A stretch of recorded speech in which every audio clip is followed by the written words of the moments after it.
50 साल हो गई इमरजेंसी को, अभी निकालने की कोई मतलब नहीं है। जमानत मिलने के बाद भी सीबीआई ने अरेस्ट किया, ये तो इमरजेंसी से ऊपर तानाशाही हो गई। जिस तरह से तानाशाही चल रही है उसकी जिम्मेदार राष्ट्रपति महोदया भी है।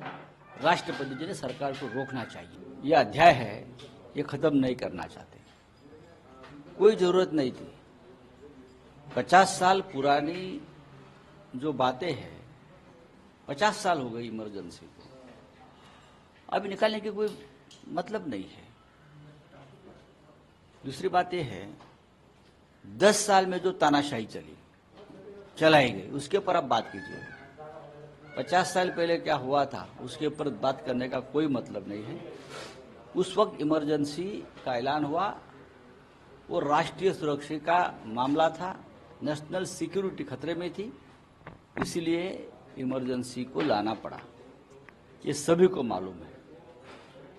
लोकतंत्र से उसका कोई मतलब नहीं था, लेकिन 10 साल में हमने बार बार देखा है, लोकतंत्र की हत्या हुई, लोकतंत्र का गला घोटा।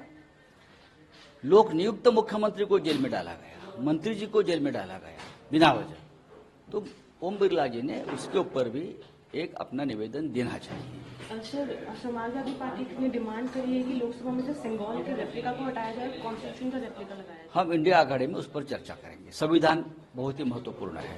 सर, दिल्ली के मुख्यमंत्री को कल सीबीआई ने अरेस्ट कर लिया और उनकी वाइफ का कहना है कि ये इमरजेंसी की सिचुएशन। जरूर है। मैं यही कहता हूँ कि केजरीवाल जी को जिस प्रकार से फिर एक बार जमानत मिलने के बाद भी सीबीआई ने अरेस्ट किया, ये तो इमरजेंसी से ऊपर तानाशाही हो गई।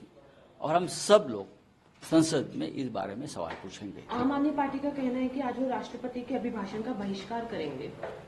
मैं उनकी भूमिका का स्वागत करता हूं। जिस तरह से तानाशाही चल रही है उसकी जिम्मेदार राष्ट्रपति महोदया भी है। राष्ट्रपति जी ने सरकार को रोकना चाहिए। 50 साल हो गई इमरजेंसी को, अभी निकालने की कोई मतलब नहीं है। जमानत मिलने के बाद भी सीबीआई ने अरेस्ट किया, ये तो इमरजेंसी से ऊपर तानाशाही हो गई। जिस तरह से तानाशाही चल रही है उसकी जिम्मेदार राष्ट्रपति महोदया भी है। राष्ट्रपति जी ने सरकार को रोकना चाहिए। यह अध्याय है, ये खत्म नहीं करना चाहते, कोई जरूरत नहीं थी। 50 साल पुरानी जो बातें हैं, 50 साल हो गई इमरजेंसी को, अभी निकालने की कोई मतलब नहीं है।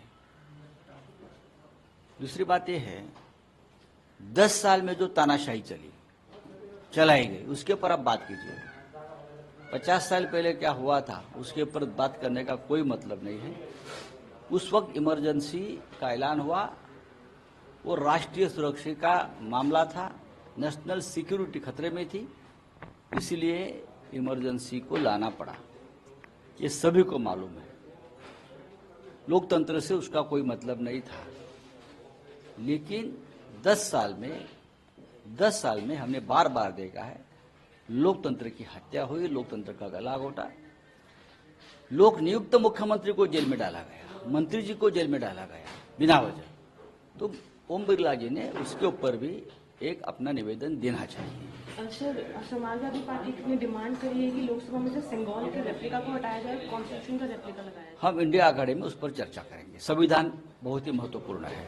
सर, दिल्ली के मुख्यमंत्री को कल सीबीआई ने अरेस्ट कर लिया और उनकी वाइफ का कहना है कि ये इमरजेंसी की सिचुएशन। जरूर है। मैं यही कहता हूँ कि केजरीवाल जी को जिस प्रकार से फिर एक बार जमानत मिलने के बाद भी सीबीआई ने अरेस्ट किया, ये तो इमरजेंसी से ऊपर तानाशाही हो गई। और हम सब लोग संसद में इस बारे में सवाल पूछेंगे। आम आदमी पार्टी का कहना है कि आज वो राष्ट्रपति के अभिभाषण का बहिष्कार करेंगे। मैं उनकी भूमिका का स्वागत करता हूं। जिस तरह से तानाशाही चल रही है उसकी जिम्मेदार राष्ट्रपति महोदया भी है। राष्ट्रपति जी ने सरकार को रोकना चाहिए।